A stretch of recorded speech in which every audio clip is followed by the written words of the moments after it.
Xoş gördük əziz dinləyicilər. İranla bağlı çox maraqlı hadisələr baş verir.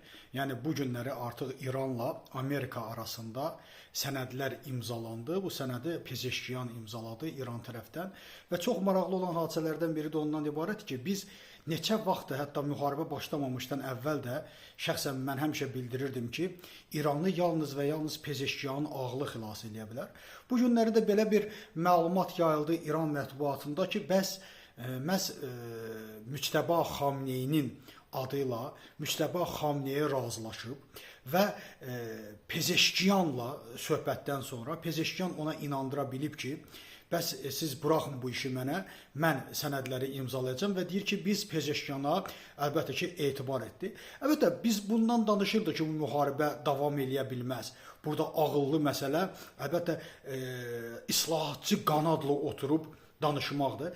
İran o qədər əzilməli idi ki, nəhayət bu məqama gəlib çatsın. Onlar da başa düşdülər, çünki orada da bir ağıl var. Onlar da başa düşdülər ki, bu formada davam edə bilmərik. Bu İranın dağılması ilə bərabər həm də İranın mühafizəkar kanadının tamamilə məhv olması deməkdir. Yenə burada biz onu gördük ki, məsələni atdılar islahatçı qanad üzərinə, yəni Pezeşkiyan üzərinə. İkinci isə burada Amerikanın İrana pul ayırması, 300 milyard dollar məsələsi, İrana maliyyənin açılması və digər məsələ. Bunlar əlbəttə İsraildə çox dəhşətli qarşılanır. İsrail müxalifətində də, iqtidarında da böyük bir Trumpa qarşı bir kampaniya başlayıb. Hətta bu günlərdə J.D. Vance də bu barədə çox sərt açıqlama verib. İsrail barədə deyib ki, siz bizə dinləməlisiniz. Siz Trump'ı tənqir etməməlisiniz, təhqir etməməlisiniz.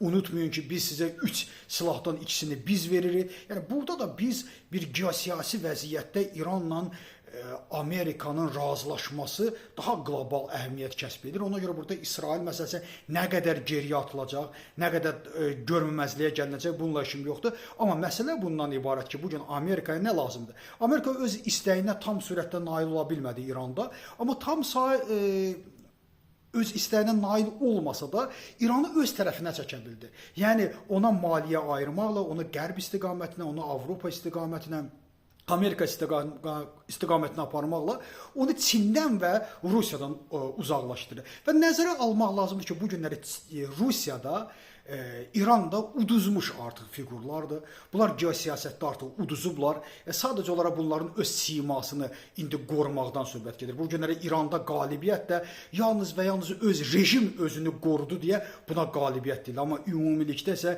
İran xalqı çoxdan uduzub, İran dövləti çoxdan uduzub. Sadəcə olaraq bunlar rejimi qoruduqlarının bayramını edirlər və buna qalibiyyət deyirlər. Bu günləri ən vacib məsələlərdən biri də ondan ibarətdir ki, bilirsiniz, İbrahim sazişinə Orta Asiya, yəni Türkistan dövlətlərinin qoşulması məsələsi var. Burada Türkiyədən də böyük bir baskı var bu məsələyə. Azərbaycan zaten İsraillə münasibətləri yaxşıdır. Qazaxıstan İbrahim sazişinə qoşulur və bu günlərdə Amerikada respublikaçıların böyük bir hissəsi də məhz Azərbaycanın da, Türkistanın da İbrahim sazişinə qoşulması məsələsinə yaşıl işıq yandırırlar ki, bu bizim xeyrimizədir.